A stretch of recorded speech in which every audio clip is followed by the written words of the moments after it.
Okay guys, hello everyone. Welcome to another video. My name is Rohit and this is my journey of becoming a profitable trader and building a strong psychology for future trades. तो जैसा कि अगर आपने पुरानी video नहीं देखी हो तो मैं बता देता हूँ आपको कि ये ट्रेड्स ले रहा हूँ या जो मैं कर रहा हूँ यहाँ पे जो डॉक्यूमेंटिंग जर्नी डॉक्यूमेंटेशन हो रही है, ये सिर्फ मेरी साइकोलॉजी को स्ट्रॉन्ग करने के लिए और कुछ भी नहीं है। मुझे फ़र्क नहीं पड़ता मेरे ट्रेड्स में कितना प्रॉफिट होता है, बस मेरी साइकोलॉजी स्ट्रांग होनी चाहिए, मेरे को उससे मतलब है।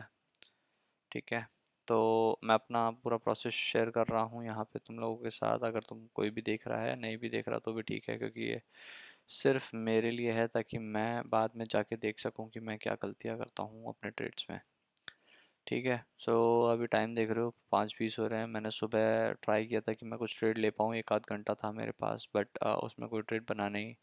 बट हाँ, एक छोटा सा आज गोल्ड पे एक लॉस लगा था, बताता हूँ वो ट्रेड। हालांकि वो प्रॉफिट में था, लेकिन मैंने उसको प्रॉफिट क्लोज नहीं किया, वो प्रॉफिटेबल ट्रेड ही था मेरा। तो दिखा देता हूँ, फिर उसके बाद ये जो दूसरा ट्रेड चल रहा है वो भी एक्सप्लेन करता हूँ मैं। ठीक है, तो ये गोल्ड का चार्ट है 15 मिनट पे। मैं आज सुबह जब मैं वेट कर रहा था तो मैं यहाँ पे एक ट्रेड लेने की कोशिश कर रहा था कि यहाँ पे मेरा कोई ट्रेड बन जाए इस साइड। मैं यहाँ पे, अरे यार ये तो बहुत ज़्यादा बड़ा हो गया। ठीक है,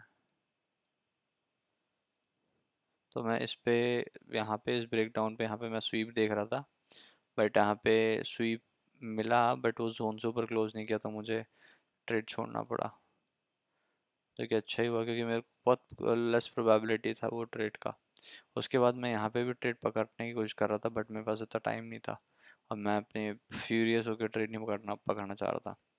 ठीक है, फिर मैंने जो ट्रेड पकड़ा है वो यहाँ पे, ये शाम में बहुत बेरिश हो गया था, और जो कि एक हायर टाइम फ्रेम पे देखोगे तो मेरे को सुबह ही लग रहा था कि ये रिट्रेसमेंट ले रहा है एक हायर टाइम फ्रेम पे।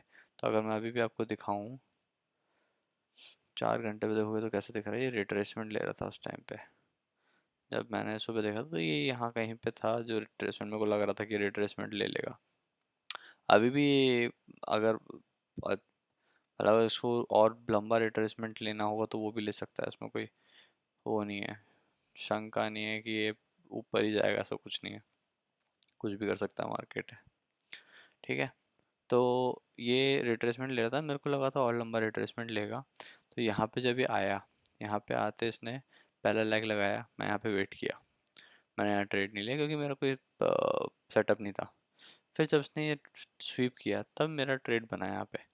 अब अगर तुमने पुराना वीडियो देखा होगा तो तुम्हें पता होगा कि मेरी स्ट्रैटेजी क्या है। मेरी स्ट्रैटेजी बहुत सिंपल है। एक स्वीप लगने के बाद, स्वीप लगते ही, स्वीप बोले तो स्वीप मतलब कि कैंडल विक जानी चाहिए, कैंडल क्लोज नहीं होनी चाहिए, ऊपर क्लोजर नहीं मिलना चाहिए मेरे को। उसके बाद जो जोन जो उसको ऊपर की तरफ पुश कर रहा है उसके नीचे का क्लोजर।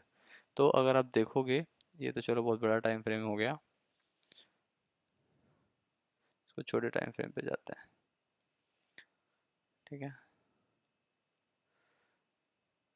अब अगर तुम देखोगे तो ये एक तरीके से एसएनडी था, जो कि जिसने इसको अपसाइड पे ब्रेक किया था।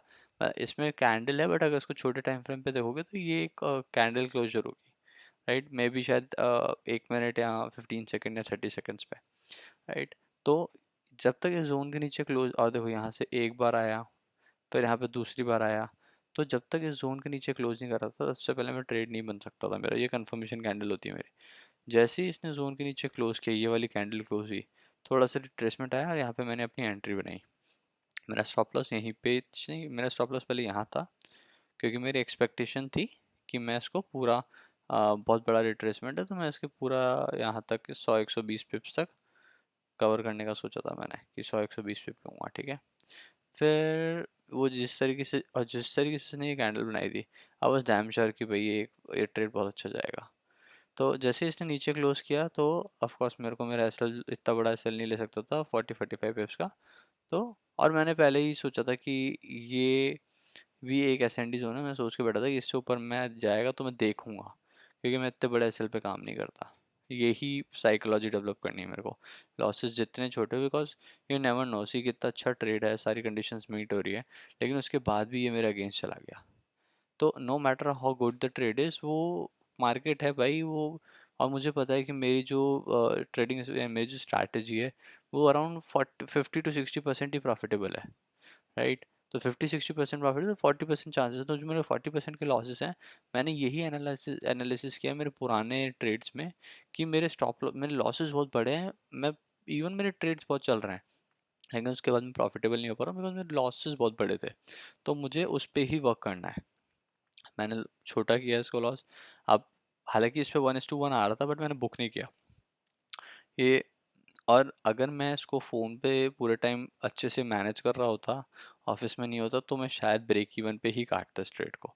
क्योंकि जब ये इसके ऊपर आया और ये कैंडल बनाई ना, सो मतलब उ- उसके बाद तो पक्का ही है कि आपका वो जाना ही जाना है, मतलब जिस तरीके से इस पे रिवर्सल आया था, राइट। तो मैं इसको ब्रेक इवन पे काटता, बट ठीक है, मेरे हाथ में फ़ोन था नहीं, मैं कुछ काम मीटिंग में चल रहा था, तो मेरा $3 का लॉस लगा, विच इज़ फाइन, ठीक है। तो ये प्रॉफिटेबल ट्रेड था, 1:1 मिल रहा था, लेकिन आई डेंट बुक इट। दूसरा ट्रेड मैंने यूएसडी जेपीवाई का लिया है, जो कि बहुत ही बड़े टाइम फ्रेम पे, वो 4 आवर टाइम फ्रेम पे लिया हुआ ट्रेड है वो, ठीक है। मैं आपको दिखाता हूँ ये ट्रेड है। तो ये ट्रेड भी बिल्कुल एकदम मस्त, लेकिन इसकी एंट्री बहुत थोड़ी सी बेकार है। मतलब जैसी मेरे को चाहिए थी ना, हालांकि वो पर पूरी एंट्री मैंने बनाई नहीं है, तो मैं बहुत छोटा सा लॉट लिया है। अब ये देखो ये ट्रेड, तो मार्केट क्या दिख रहा है, मार्केट यहाँ पे रिवर्स हो गया। कैसे पता चला, ये स्ट्रक्चर देख लो, जो कि मेरे को स्ट्रक्चर,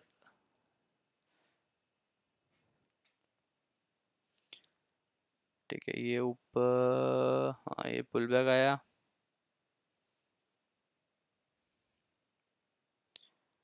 सॉरी ये पुल बैक आया, ये इसने इसके नीचे क्लोजर दिया, ये यहाँ पे इसको स्विप इसके ऊपर क्लोज किया, then retracement and boom, right. So ये एक प्रॉपर स्ट्रक्चर शिफ्ट बोलते हैं ना, वो है। अब तुम्हें एक और अच्छी चीज़ दिखाऊं, ये देखो, ये जोन देखना, ये देखो, एग्जैक्ट 50% पे, वो एग्जैक्ट 50% पे। म- इसलिए मेरे को मेरे जो जोन्स होते हैं वो हमेशा 50% से ही मेरे को ट्रेड लेना।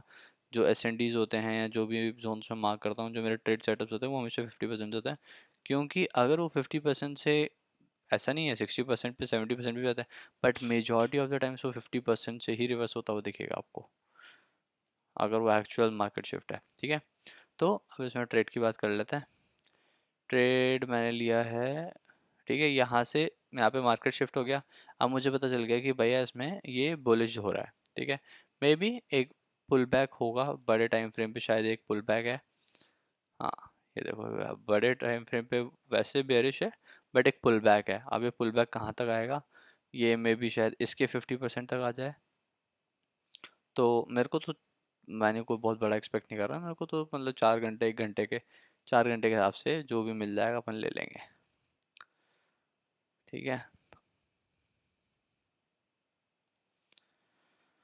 तो अब यहाँ पे इसने एक एस एन डी जोन था, अब इस जोन पे इसका 50% था, ये ऊपर गया, वापस पुल बैक आया, इसने यहाँ पे ये स्वीप मारा। ये स्वीप करते ही, हालांकि इतनी बड़ी कैंडल थी, बेरिश कैंडल थी, बट मेरे को अपने सेटअप्स पे थोड़ा सा भरोसा है, क्योंकि मुझे पता है हायर टाइम फ्रेम एक बुलिश टाइम फ्रेम है, और higher time frame is the king. तो यहाँ पे इसने एक स्वीप किया पहले, ठीक है, फिर ये ऊपर गया। इसको अब छोटे टाइम फ्रेम पे ले जाते हैं, और ताकि समझने के लिए अच्छे से कि मैंने ट्रेड लिया क्यों है। थोड़ा सा सिस्टम स्लो है यार,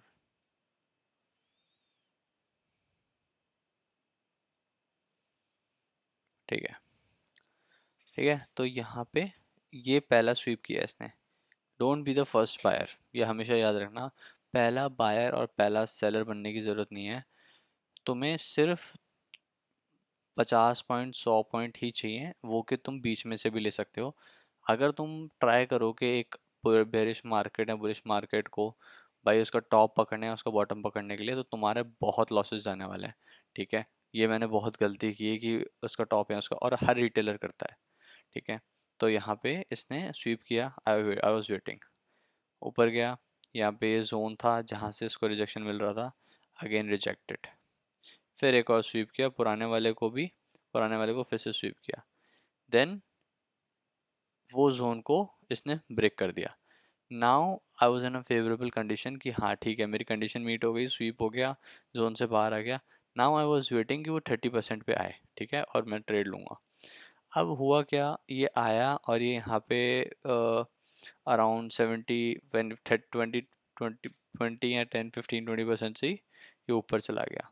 तो जब ये इसने ये जोन ब्रेक कर दिया, तो मुझे थोड़ा सा फोमो आने लग गया। मेरे को लगा अब ये पता नहीं नीचे नहीं आएगा, क्योंकि कई कभार ऐसा भी होता है। वैसे तो देर आर गुड चांसेस कि ये यहाँ पे आके टच करेगा ही करेगा, मुझे बहुत श्योरिटी है ये। क्यों?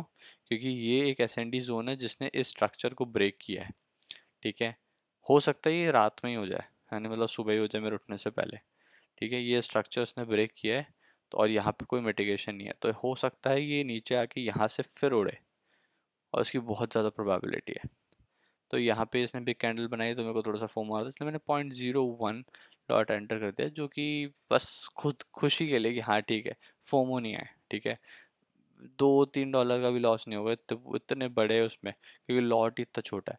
मेरे एक्चुअल एंट्री कहाँ बनेगी, जब ये इस जोन पे आता है 50% पे, तो मैं अभी पेंडिंग लगा के सोऊंगा, क्योंकि मुझे पता नहीं, बहुत अच्छी फीलिंग है, और मेरा सेटअप भी है।